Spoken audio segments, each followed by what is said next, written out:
जय हिंद। मैं धीर सिंह आप लोगों का स्वागत करता हूं आपके अपने educational YouTube channel SDS GS research centre में। इससे पहले हम लोगों ने साइंस के एक चैप्टर को कंप्लीट किया है, वो हीट वाला चैप्टर था।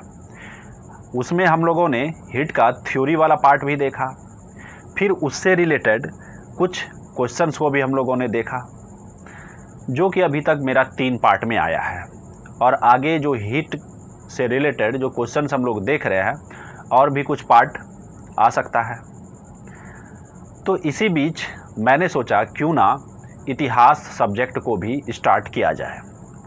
इतिहास में मैंने आधुनिक भारत को चुना है।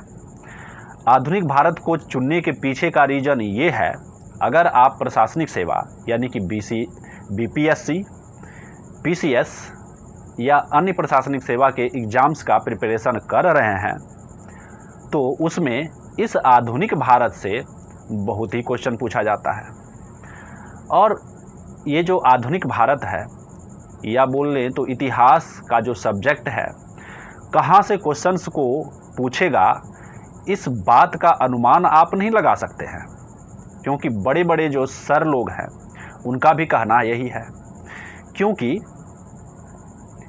आज तक जितने भी लोग हिस्ट्री को पढ़े हैं किसी भी एग्ज़ाम्स के प्रिपरेशन के लिए, तो उनको पूरी डिटेल में पढ़नी पड़ी है।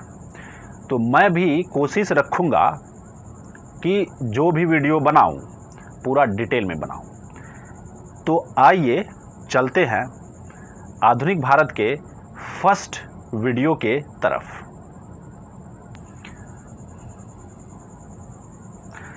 आखिर ये जो आधुनिक भारत है, इसका आगाज़ कब से माना जाता है?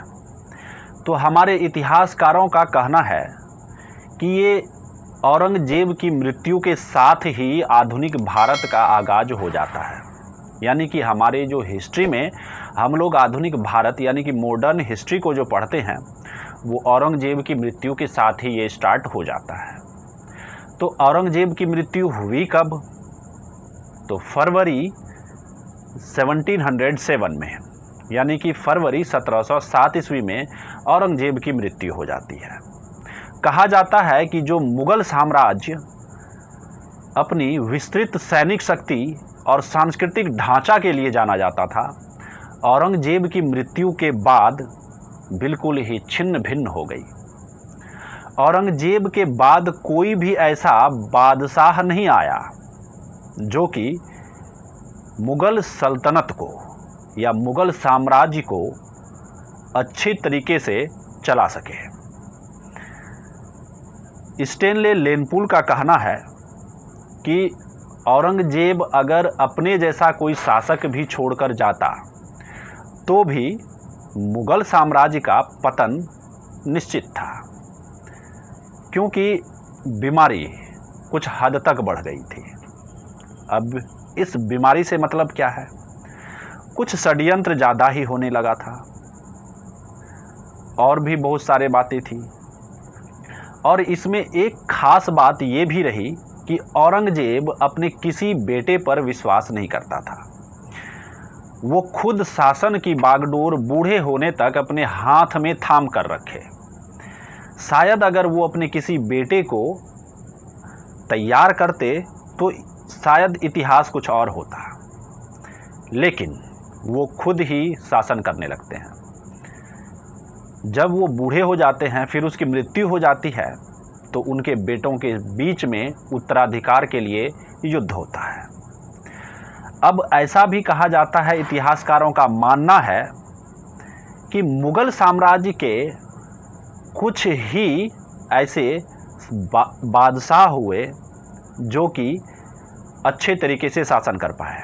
केवल 4 बादशाह जिन्होंने कि 150 साल तक शासन किया। अकबर से लेके औरंगजेब के शासनकाल तक वो 4 बादशाह हुए, जो कि इनमें से ये लोग प्रसिद्ध हुए थे। लेकिन औरंगजेब की मृत्यु के साथ ही ये सारा खेल बिगड़ जाता है। या ऐसा भी बहुत सारे इतिहासकार लोगों का कहना है कि मुगल साम्राज्य का जो अंतिम अच्छा शासक प्रसिद्ध शासक अगर माना जा सकता है तो सबसे अंत का तो वो औरंगजेब थे। औरंगजेब के बाद मुगल साम्राज्य का एक भी बोलें तो बादशाह प्रभावशाली नहीं हो रहा जो कि अपने साम्राज्य के विरासत को बचा सका। अब 150 साल तक लगभग 4 मुगल शासकों ने क्या किया तो साम्राज्य किया, शासन किया। लेकिन इसके बाद जो 50 साल बचता है तो उस 50 साल में बहुत सारे शासक आए फिर गए, मतलब गद्दी पर आसीन हुए। जैसे ही आसीन हुए कुछ समय में ही उसको बहुत ही गलत तरीके से बोलें तो या घृणित तरीके से उसको बाहर उठाकर फेंक दिया गया या गद्दी से सत्ता से उसको पदच्युत कर दिया गया। अब बात करते हैं औरंगजेब की मृत्यु के समय उसके पास में मात्र 21 सूबे या प्रांत बचे थे। इसमें से एक उसका जो सूबा था या प्रांत जिसको हम लोग बोलते हैं, सूबा बोलें या प्रांत बोलें, वो एक ही चीज़ था। जैसे हमारा बिहार था उस समय उसको एक प्रांत बोला जाता था। तो औरंगजेब की मृत्यु के समय में मुगल साम्राज्य के पास मात्र 21 सूबे थे। इन 21 सूबों की अगर हम बात करें तो अफ़गानिस्तान में एक जो कि काबुल में था, उत्तर भारत की बात कर लीजिए तो वहाँ पर 14 प्रांत थे, और दक्षिण भारत की बात कर लीजिए तो वहाँ 6 प्रांत थे। औरंगजेब जब मृत्यु की शैया पर सोए हुए थे, मतलब अब मृत्यु उसे अपना काल का ग्रास बनाने ही वाली थी, तो उन्होंने इस बात का अनुमान लगा लिया कि उनकी मृत्यु के बाद उनके जो 3 बेटे थे उनके बीच में उत्तराधिकार को लेकर युद्ध होगा। इसलिए उन्होंने कागजात मंगवाई और अपने सारे साम्राज्य को, अपने पूरे साम्राज्य को उन्होंने 3 बेटों में बांट दिया।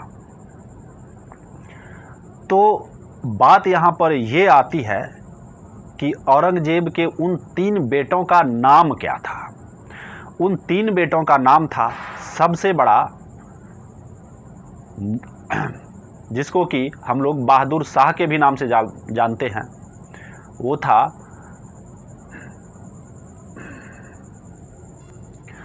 मुअज्जम आजम, और तीसरे बेटे का नाम था कामबख्श।